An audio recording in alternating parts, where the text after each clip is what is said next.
The mushrooms in Ren's hair pulsed softly as he counted the day's crystals. 120 in total value. That was his lucky, but not suspicious amount. He reflected that it was not quite the 1,000-plus crystals counting materials from that first day, but it was safer this way for now as he carefully stored his gathering.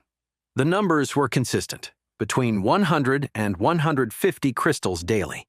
By month's end, it would amount to roughly 4,000, which the school would double to 8,000.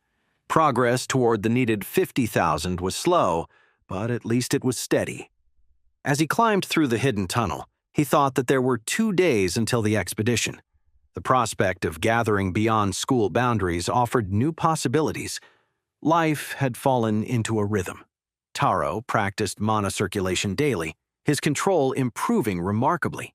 He no longer needed as much guidance to distribute energy correctly. Morning training with Lin had become more bearable, too. His muscles no longer screamed in protest with each exercise, and occasionally he could even maintain coherent conversation while completing his sets. It was today, after one of these morning sessions, when something unexpected happened in battle class. "Have you decided on your teams?" Master Yang's voice resonated across the training field. His stone behemoth gleamed under the morning sun as he surveyed the students. An uncomfortable silence was his answer. Though some groups had clearly formed, like Jin with his usual followers, many students still seemed undecided.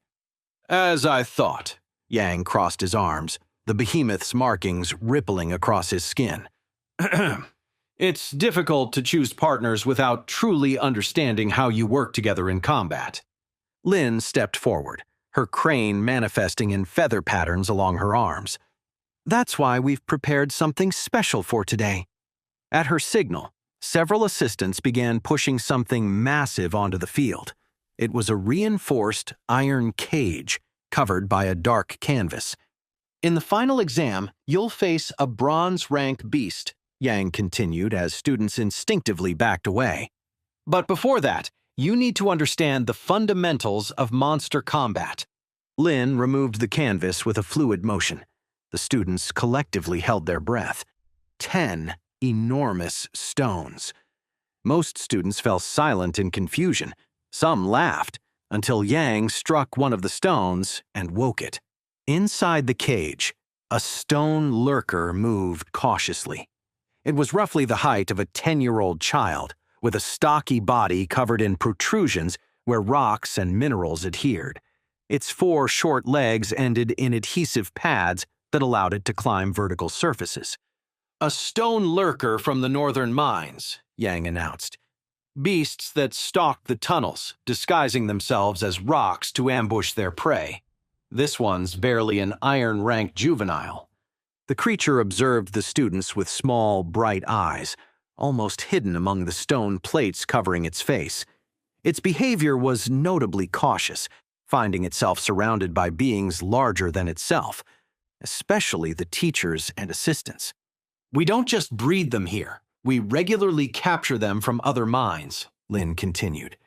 "If we let them multiply outside the school's breeding chamber, they'd leave the caves and become a real danger to children. They're especially problematic because they tend to hide from adults and ambush prey their size or smaller." The stone lurker hunched in a corner of the cage, the rocks on its body rearranging to resemble a common big stone.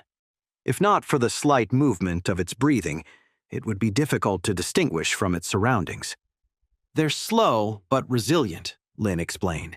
"Their armor absorbs impacts and can rapidly grow to protect damaged areas. The key is finding points where the growth is weakest." "They won't attack directly," Yang added while the creature maintained its disguise. "They prefer to wait for the right moment. In caves, they'd drop from the ceiling onto distracted travelers. Here, you'll have to force them to move." "They're naturally cowardly," Lin added. "If they face serious resistance, they'll try to flee. The challenge is either defeating them or making them attempt to escape." The mushrooms in Ren's hair pulsed as he absorbed this information.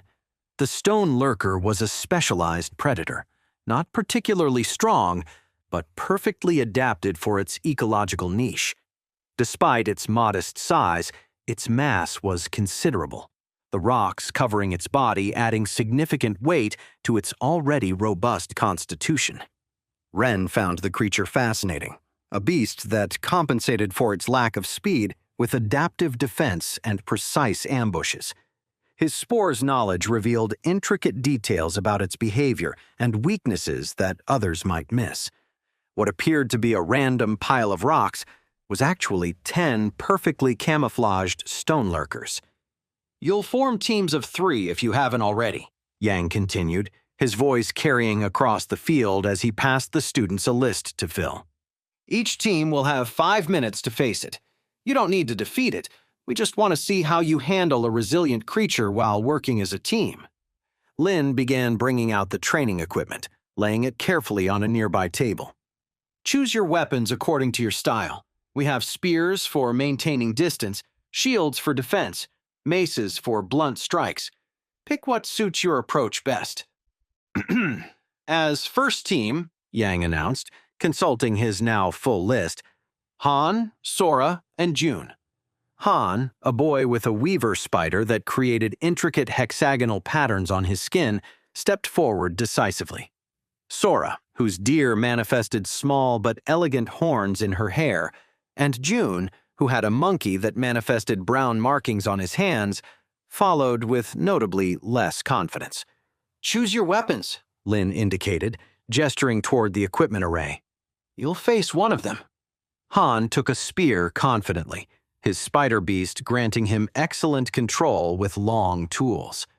Sora chose a shield, its surface gleaming dully in the morning light, while June opted for a short sword, despite its obvious limitations against stone. "Cutting weapons are a poor choice against rock," Lin murmured, but didn't stop him from making his selection. This was, after all, a learning experience. "Remember," Yang warned as the assistants selected which Stone Lurker they would face, "these are ambush creatures. Don't let their apparent passivity fool you until the end." The team entered the designated area. The chosen Stone Lurker was released, immediately blending with its surroundings like just another rock. The only sign of its presence was a faint scraping sound as it settled into position. "Begin!" Wait, that's not the end.